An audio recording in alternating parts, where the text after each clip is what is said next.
What are some of the differences between tone and voice and style? Hello, that's what I'm going to be talking about today. In terms of point of view, this is the palette that you have to use, the ways that you can think about having a point of view on the page. So I'm going to say a few hopefully useful things around the subject of what you might call narrative manner, and you would call it manner to avoid using the words tone, voice and style. The way I define these terms, I have to say, comes out of my teaching rather than some grander literary rigour or theory. Let's start with point of view. For the moment, I'll keep point of view, POV, to the grammatical, meaning first person singular past tense or second person plural past tense. Point of view in terms of what it would say in a grammar book, rather than anything to do with attitude. So I don't mean by point of view the narrator's point of view on masculinity or marriage. All of these three ways of referring to narrative manner could be mixed up. Tone is style, is voice. It could be a big mess, a big mixing that a writer might find deliberately what they want to use. They might feel that they write better out of the murk rather than out of clarity. However, I think personally that all three, tone and voice and style, need to be kept separate conceptually in the writer's mind for clarity's sake, especially when they're being worked towards either at an early stage in a writer's development or at an early stage in their writing of a particular story or novel. Of the three, let's start with tone. Tone can be distinguished easily enough. A novel or a passage in a novel can be elegiac or mischievous, and that is its tone. The style it is written in may be wordy with complicated syntax, or minimal with an avoidance of commas, but it can still in tone be elegiac or mischievous, or all the other possibilities of tone that there are. Tone is often seen as more a matter of conscious authorial choice than style or voice, because tone, in a way, is what the story is about. A sad story is told sadly in a fittingly sad tone. Tone is intimately related to the narrator's attitude toward the action, toward the events narrated, rather than their attitude toward language or toward the reader-writer relationship. Style, next. Style is something over which the writer perhaps forlornly hopes to keep control.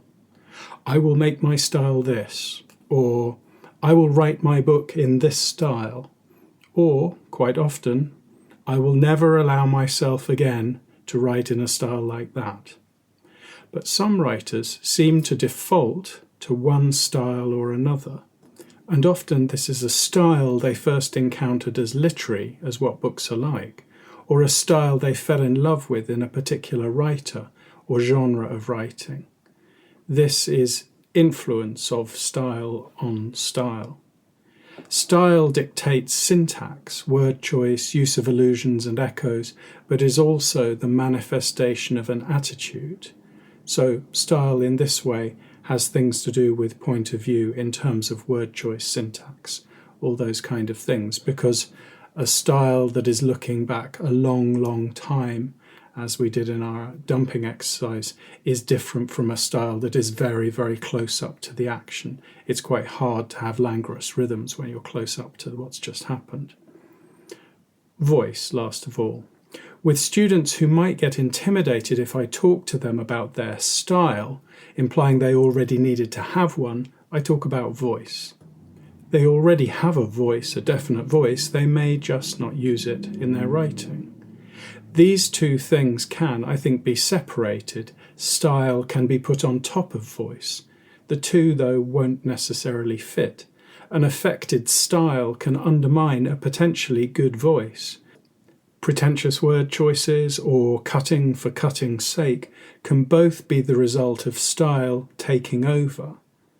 The difference in unformed and mature writing is often that between a style and just style.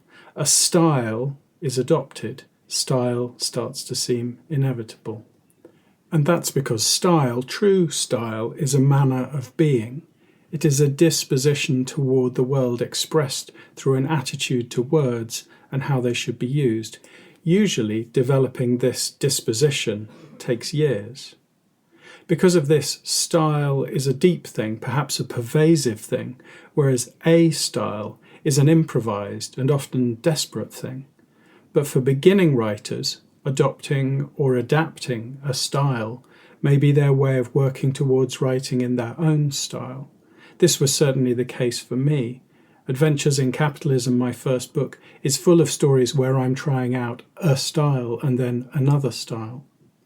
It's easier to attempt to write honestly and directly than to attempt to write straight off with your own distinctive style. Some writers believe that style is merely honesty. They're usually male, macho, heterosexual, and lying. Style is often deceptive and excessive. Even literary minimalism, a la Gordon Lish, Raymond Carver's editor, is a form of excess, excessive omission. Look at all I can do without. It's flamboyantly minimal. The most important thing, rather than worrying about all this tone, voice, style, is to begin writing with as much energy, as much force as possible. Energy can go just as much into understatement as verbal exuberance. This is not about using energetic doing verbs.